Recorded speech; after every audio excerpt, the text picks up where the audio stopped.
Bonjour à tous, je m'appelle Steve Laubie, je suis Product Manager chez Bazefield et voici Henriksen, notre CSO venu tout droit de Norvège. Aujourd'hui, nous allons vous présenter notre solution de monitoring et contrôle sur notre solution Bazefield pour vos actifs éoliens, solaires et stockage. Nous allons plus spécifiquement attaquer l'angle du bridage et notamment du bridage acoustique. Ayant été moi-même Asset Manager chez un grand producteur d'électricité renouvelable en France, je sais à quel point monitorer et analyser les différents bridages est important. Ces dernières années, il y a eu une forte complexité en termes de bridage. Je peux notamment penser à RTE qui demande à certains des acteurs des ENR en France de couper ces turbines avec un délai de prévalence assez court pour qu'il puisse ajuster son offre et sa demande. Ça s'appelle le mécanisme d'ajustement. On a, avec ce mécanisme-là, les acteurs qui respectent bien les consignes ont des bonus et ceux qui y arrivent moins bien ont des malus.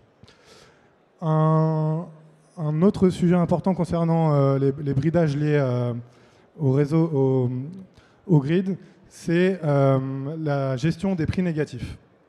Alors, avec les derniers parcs qui sont sortis d'obligations d'achat, on doit faire attention en tant que producteur de bien gérer et de ne pas produire pendant les prix négatifs.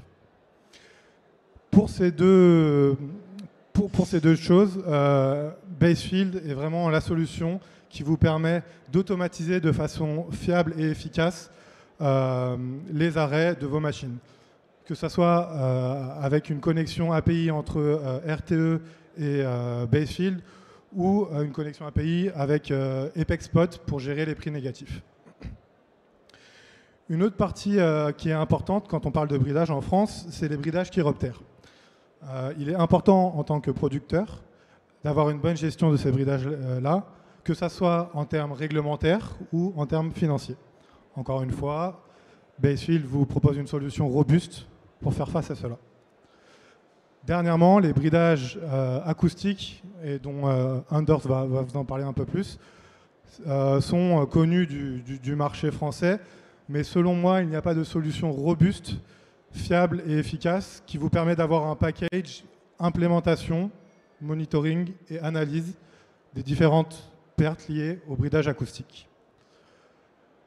La session d'aujourd'hui sera en deux parties, donc 15 minutes de présentation par Anders en anglais et 20 minutes de questions-réponses en anglais préférablement. Si vous n'osez pas poser vos questions directement ici, je vous invite à rejoindre notre stand, qui est le stand 86 juste à la droite, où on pourra répondre à vos questions ou faire des démonstrations si vous le souhaitez. Je vous souhaite une bonne présentation et je laisse la main à Anders. Thank you, Steve. I think you said that I could start now in Yes. French. Yes. Is it okay with this one? Yeah, that's good. I hope that you are closer, speak up. Okay. I hope that you are okay that I speak a language that is not French. It's called English. And I hope that's okay for you. I'm Anders, I'm a CSO in a company called Bazefield. Bazefield is a company that was founded back in 1991. It's a Norwegian-based company. We started up with oil and gas, as any other company in Norway started up with, as that's where all the money from in Norway comes from. But we started looking into renewables back in 2010. And we never turned our back to renewables after that. We have focused only on renewables after 2010.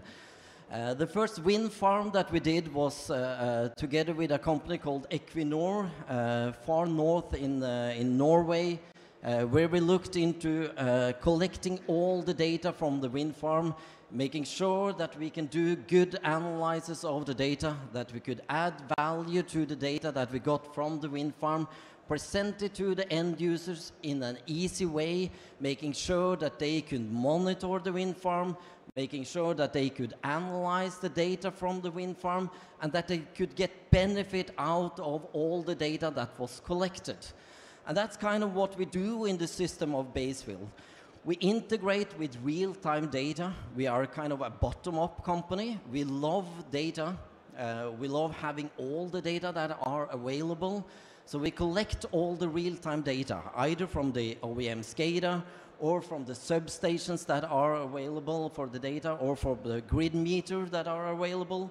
And we collect all those data into our own historian. We make sure to store the data forever. We never delete any data. We never change any resolution of the data. We make sure that we have the data in our system forever, or as long as you are a client of us, we keep the data in Bazefield. We have worked in the industry in a long time, as I said, from 2010, and we have grown from being kind of a small company, as we started off with this one wind farm of 10 megawatt in the north in Norway, to the point where we are now. We are operating 92 gigawatt of assets, approximately 22,000 turbines that we collect data from into our system, and that we manage, analyze the data, making sure that the asset managers, making sure that the control room have the information needed to do their activities and to do their daily operations of their wind farms. And today we are going to talk about something called curtailment. We have chosen to talk about the specific noise curtailment, as I know that in France this is a kind of a hot topic. We know how struggle it is, we know how difficult it is to follow up the regulation that we have from the government, to make sure that the OEM or the curtailment tool that we have bought for the wind farm are doing its job. Does it contain the turbine when it should contain it? Does it stop containing the turbine or remove the set point when actually you are out of the curtailment period? All of this part we have created a tool for in Bazefield, making sure that we can follow up the curtailment and making sure that we can analyze it and actually control as well. But we also work with other types of curtailment. I will get back to that later on. We're talking about other type of environmental curtailment. Bat curtailment is a hot topic as well. If there are somebody from Germany here, I know that in Germany there is this very strict regulation related to bat curtailment, a complex plan to align to, making sure that you follow up on the bat curtailment, making sure that you stop the turbines when you should stop the turbines. Or if we look into the UK market, where you have all the grid curtailment, the grid isn't built good enough to handle all the renewable energy that we today produce. And since all of the renewable energy varies in the same fraction related to the wind speed that we have in the country, we have to curtail. You get a message from the grid owner saying that, no, you need to curtail, and we need to follow that. And we need to make that decision within the 15 minutes from we actually get the TSO from the grid owner. We need to make a decision, should we curtail, should we go for this, should we bid on this, or should we not curtail? And all of this is important to follow up. It's important to have a tool that you are able to follow up your curtailment in your, for your wind farms. And as I said, today we will talk about the noise curtailment. And in this area we will talk about planning of it, controlling of it, monitoring, and do your analysis of your curtailment. And I will have a summary at the end, and Steve will help me with some Q&A at the end of the session. If there are anyone that would like to ask questions in another language, Steve would help me with that. So let's talk about noise curtailment in Bazefield. And where do we start? Well, we start at planning your noise curtailment. So you got your regulations. You got your regulation from the government when you set up your wind farm, and you need to apply this planning into the system. So we have created what we called a curtailment planner. making sure that for the wind farm or for every asset that you have on the wind farm, that you can set up the detailed plan that you have for the curtailment. When should you curtail it? In which time should it start? Which time should it end? We are also now working on a new version of this curtailment planner so that you can automatically add the start and stop time according to the sunset or sunrise, because that could be in the regulations as well. You set in the sector for which it should be curtailed. As you know, this is in your regulation, that is specific sectors that you need to curtail your turbine. You add the different wind speed that you need to curtail, making sure that you follow up if the assets are curtailed according to the wind speed for the cut in and the cut out of the wind speed, or the wind start and wind stop of that. And then we also make sure that you add visualization effects on this, making sure that you can easily detect it, making sure that it's possible to see it in the monitoring part that I will come back to later on. It's not needed that you need to do this from the beginning of your assets. You can also apply this planner in your asset that has been available for several years, and you can apply this on historical data. We can import historical data into the system, and we can apply this planning information to all of our historical data that we have in our system, making sure that we can see how did we do curtailment, noise curtailment, previously on the historical data as well, which is an important aspect of the curtailment and monitoring that. As I said, you can do this on a single asset, on one turbine itself, or you can do it for a common site. If you have the same regulation for a common site, you can add that plan for a common site as well. The other part that we would like to do in the configuration is to set up your reference curve, because for every curtailment plan you add, you would like to add a reference curve on which set point are you actually have to curtail this turbine for each individual assets that you have. So in the system, you add up the different reference curves, making sure that you calculate your losses correctly, making sure that you can calculate both megawatt losses, but also your revenue losses into this as well. So you set up the different reference curves. Of course, we add the contractual power curve as well, so that you see the reference compared to the theoretical production that you could have for the site. So we add up the contractual power curve into this point as well. And all of this is done into the Bazelfield application. And this is nothing that the Bazelfield employees or the consultants that are working with Bazelfield needs to do. This is a tool that is available for all the users in the systems, so that they can set up the reference curves. They can do the setting of this. You don't need to call and we have to charge you some money for this. This is self-served. It's made for you to be able to do the configuration in the system yourself. And what do we further would like to do when we do the configuration? Well, we would like to apply different allocation types. And this is really nerdy. Now we get into the really nerdy stuff.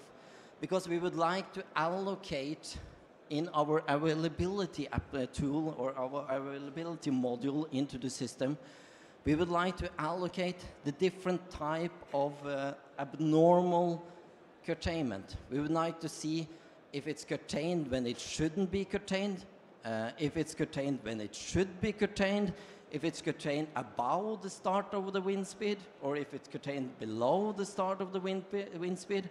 All this to make sure that we have as fine-graded analytic tool as possible. So this you set up in the system as well, to make sure that you have the full overview of all your curtailment activities in the system. And as you are kind of a bright understander have what my boss said, brain capacity, you understand that this type of allocation types, you also can apply for all other type of allocations as well. You can do that for the batch curtailment, you could do that for your grid curtailment, making sure that you see your availability numbers, not only the contractual, but making sure you see it also when it's partial production, when it is curtailed. And it is not the OEM's fault that it's kind of in curtailment mode, but it's your fault. It's the owner's fault, or it's based by the regulation that you have on the site. In addition to this, we would also like to notify our control room or notify our OEM when something is wrong with the curtailment. When a turbine reaches the sector and it reaches the wind speed that it should be curtailed, but it actually is not. So it didn't hit the curtailment, it didn't actually curtail the turbine. And this is a bridge in the regulation plan, so we have to do something. Otherwise you will get a penalty. You will get a penalty if you don't follow your regulation. So we would like to send out a notification. And this could be a notification sent directly to the operator by an SMS. This could be an email sent out to the OEM, say that you now need to get yourself together and contain the asset as you are obligated to do, or that we have agreed that you do. Or you have your own control room. You have your remote operating center that actually do the curtailment themselves, and you need to send them a notification, now it's time to curtail your turbine. And this notification, this can be set up either to send it to a group, to send it by all assets, to a single asset, and you can use this to make sure that somebody is notified when you have reached your curtailment.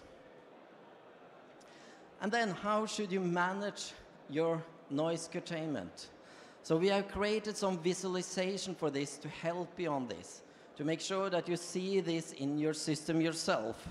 So on the top, what you would see in our planning tool for the noise curtailment, or for the managing of this, is the plan.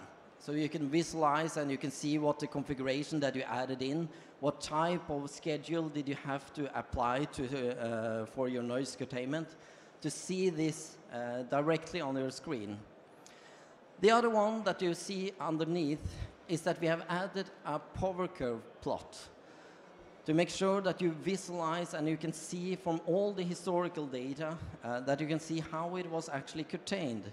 And in this part, we have, for this turbine that we see on the screen now, we have two different noise curtailment plans. So we had a noise curtailment plan during evening part, where you had actually to set a really strict set point to around 1,000 megawatt for that turbine. So we needed to set that set point.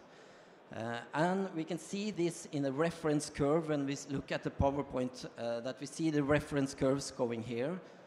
And we can see that it follows the curtailment plan. But we can also see that it actually is a wind speed. It shouldn't be curtailed higher than 10 meters per second. So when it reaches 10 meters per second, you are actually, according to the regulation for your wind farm, you're actually not obligated to curtail your turbine.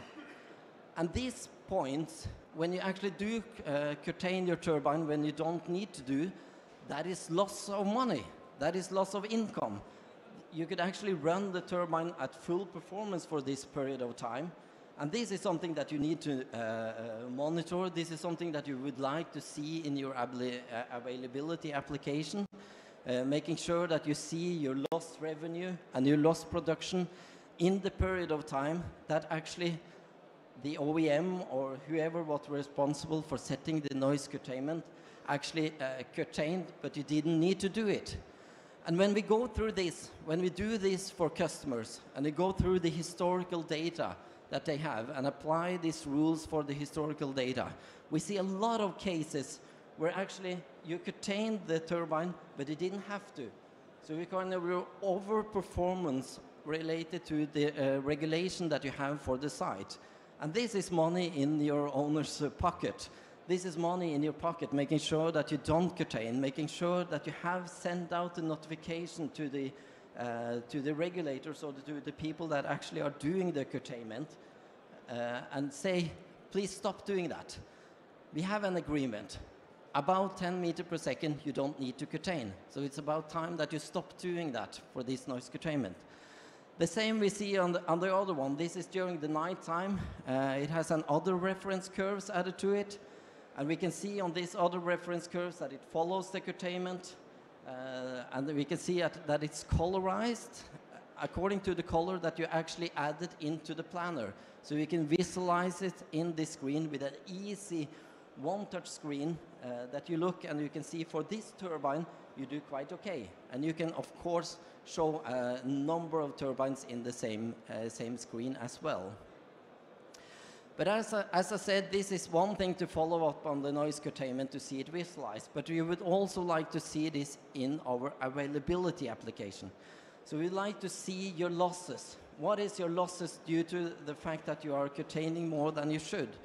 And you would like to see what do I actually lose due to this regulation that I have for this, this wind farm. How much could I actually produce on this wind farm if I hadn't had the regulation for it?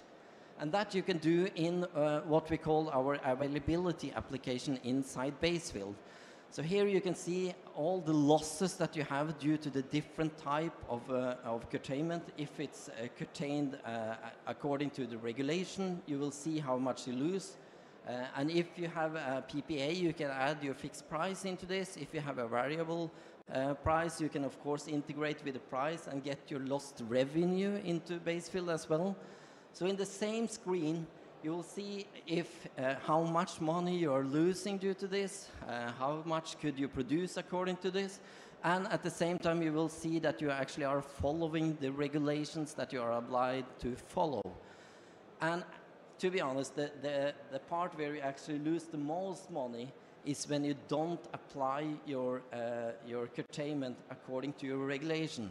And then the government knock on your door and say, please, you are not following the regulation that you were set up for you when you actually build the turbines. So these are the critical ones, and these are typically for our customer the ones that they set up notifications, that they set up an SMS, an instant message directly into the people that are controlling your asset and making sure that they set the set point so they don't break the regulation. And this is the same thing that is important to do when you do the other type of curtailment as well. So if we look a bit into the other part of curtailment, for instance, bat curtailment. Bat curtailment is something that you have to follow. You don't want to kill the bats. I was at a football game yesterday watching PSG playing on the stadium up here, which was too bad that it was just 1-1. But over the stadium, I was seeing the bat flying around, and then I was thinking about the bat curtailment. We shouldn't kill the birds. We shouldn't kill the bats. And that's why we have the strict regulation about this. That's why we have the bat curtailment. And the bat curtailment is much more signals that we need to take into consideration than the wind speed and the wind direction. We need to take into the humidity of the of the weather at that day, and all this we can add into the planning tool of the Bazefield system. But in addition to doing monitoring for that, we can actually do the control of that as well.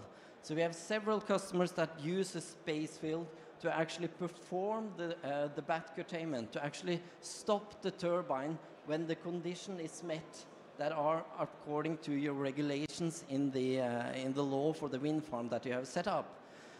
We do that for bat, we do that for shadow management as well, or for shadow curtailment, so that we add the plan into the same planner tool that we saw for noise curtailment. This is other type of regulation. It's more like where the sun is on the sky, if it's cloudy out there, so then we have to integrate with the weather forecast, making sure that we take all this into consideration and then we curtail based on that. Either doing the monitoring as we saw, but also to actually send the set point to the asset itself, to actually control the asset itself. And this is especially when we talk about grid curtailment, when we talk about how the grid is actually forcing you to stop producing power on the turbine due to the fact that they are not able to receive all the production that we are sending. And this is also where the money comes, because into the grid curtailment you are bidding on this grid curtailment and saying, oh, I would like to take this. I'm curtailing my turbine or my wind farm due to the fact that I see that I get more paid actually for curtailing the turbine than I actually do for producing in that period of time. So this is something, and you have 15, in UK you have 15 minutes to take that decision. And then you need a tool. You need a tool like Bazefield to make sure that you make the right decision, that you curtail and then you take the money for adding your curtailment instead of actually producing. And this is where the fun starts. This is when we can think of new ways of using this. This is when we can kind of using one tool to manage your curtailment, to operate your wind farm based on the regulation that you have, and making sure that you also can control your assets into the system. And this is kind of one tool, one shop. In addition to this, we can of course do the regular schedule control. We can do standard control, start and stop the turbines and so on. And we can do a full monitoring and analysis of your assets. And it's not just for wind. We can do it for solar, we can do it for hydro, we can do it for biomass. So we can have one system that contains all your renewable assets. And that's Bazefield. So I think that's kind of ends my speak and brings us into Q&A. I didn't have any time or clock with me, Steve. We have some minutes left, so let's do it. We have some minutes left. So that's, if there are any questions, please.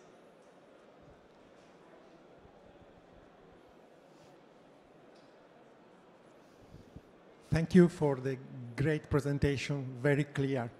There is just a single point I would like you to clarify a little bit more concerning noise curtailment. Okay, noise curtailment, you can do it by stopping the machine upon certain condition, wind speed, wind direction, and so on, time during the day, and so on. You can reduce the maximum power, again, depending on the wind condition, the time and the day, and so on. And there is a third way of doing it, reducing the tip speed, which means having a different setting inside the turbine controller. I am quite sure that you can do the first two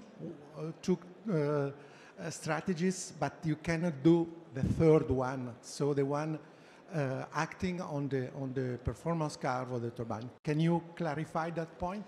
No, you are totally correct. But it also depends on the wind farm controller. So if the wind farm controller is able to do this and we can communicate and send the same signal to the wind farm controller, we can do this. It depends on the integration with the wind farm controller, but it's actually not Bazefield that do that, but it's the wind farm controller that is handling that. So we just tell the wind farm controller, now you need to regulate based on this, so we need to change the pitch angel or whatever you do to actually reduce the production, even though you don't break it or you kind of don't limit it or stop it. But it's the wind farm controller that actually is the one that we communicate to, and not directly to the turbine itself. Okay? Is that clear? Yes? Thank you. Any more questions? Vous pouvez les poser en français si vous voulez. There's something which is not really clear for me. It's how do you communicate? So I heard that you gather all the data, real-time data, but how do you communicate with a wind turbine? Do you need to install some material inside each wind turbine? Or is it just like an application and then the SCADA does what it has to do? I'm not very clear with other systems, so... No, but it's a good and valid question. And we integrate with the first level SCADA. So with the Vestas SCADA, with the Henriksen SCADA, with Nordic SCADA, with the Siemens Gamesa SCADA, whatever type of OEM that you have, we integrate with the SCADA on site. So we don't integrate with every single turbines, but on the SCADA that you have on site. And with the Vestas, with all those brands, it comes with a SCADA server, and we integrate with that, and we use the real-time protocol like OPC UA, OPC XML, OPC DA, Modbus, ISE, whatever type of protocol that the OEM SCADA provide to us. And we collect all the live data from there. And regarding the installation of some equipment on site, we recommend to do that. We don't need to do it, but we have something called a storage and forwarding equipment that we install on site. It's a small industrial PC that communicate with the SCADA, but it has the functionality that it can store the data for a period of time if you lose connection to our main servers. And then it automatically will backfill the data and making sure that you don't lose any data in that period of time. But it's a small industrial PC, and I think actually the team has with them a small buffer to the stand, so if you'd like to look at it, the stand is over there and you can see the small PC that we install on site. But it's not needed, but to get 100% data availability, I would recommend to do it. Thank you. Any more questions? Yep.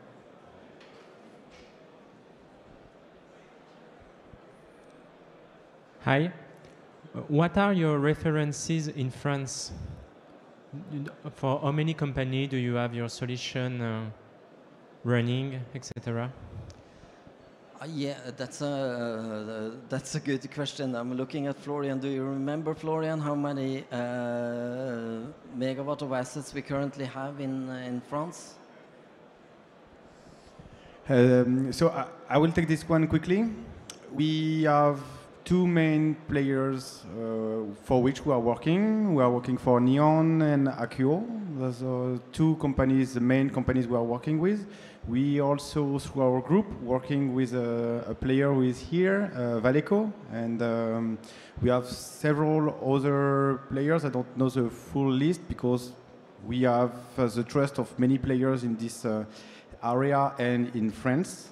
If you want to have more details, we would be happy to have a one-to-one discussion to bring you some more information. But to explain a little bit broader, we are an international player. We are Norwegian. I'm not. I wish, but those gentlemen are. And we have started our growth from the Nordics in Europe, and then we are arriving in the south of France step by step. And our main country, I would say, due to their growth, is the US, seconded by UK, and France is getting on the top for us, and we are growing here. That's why we have developed noise curtailment on top of other things. I hope it helped. I think we are good for now. If you have more questions, if you want to speak directly to us in French about noise curtailment or BAT or grid curtailment, you're well invited to come in our booth. It's on the 86th booth, just at the right. Thank you for your attention, and thank you, Anders, for your time. Thank you.